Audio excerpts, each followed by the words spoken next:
Okay, so here we are again, and we are still working with mass. And remember, when we're working with mass, we're working with kilograms, which kill my arm because it's so heavy.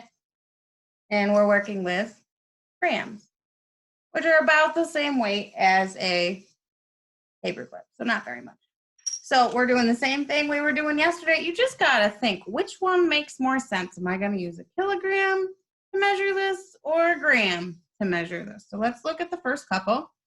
A CD, you don't know what a CD is, it's pretty lightweight, circular, flat, and made out of plastic.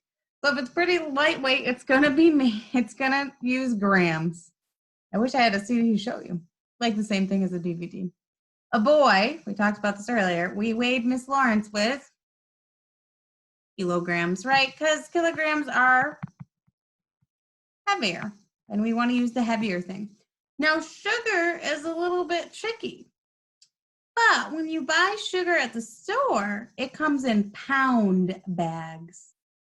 Now remember, we said a kilogram is similar to a pound, right? Because we use pounds to measure people. So if we use pounds to measure sugar, we're probably going to use kilograms to measure sugar, not grams, okay? All right, so the same thing here is that we're comparing objects.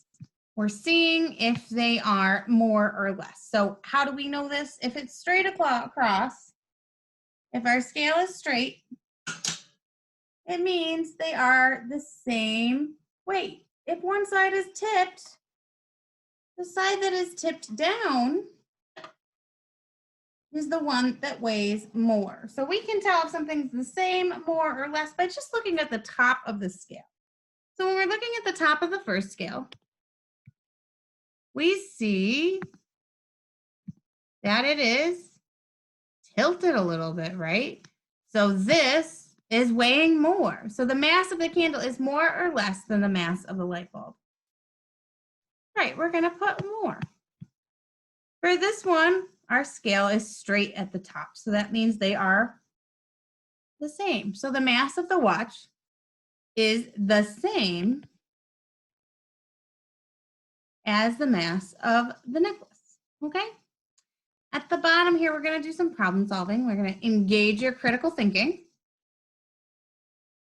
And whenever we do problem solving, we read the problem, we underline what it's asking us to find, and then we circle the important information. We're going to do the same thing here. A red ball has a mass that is less than a kilogram. A blue ball has a mass of 1 kilogram.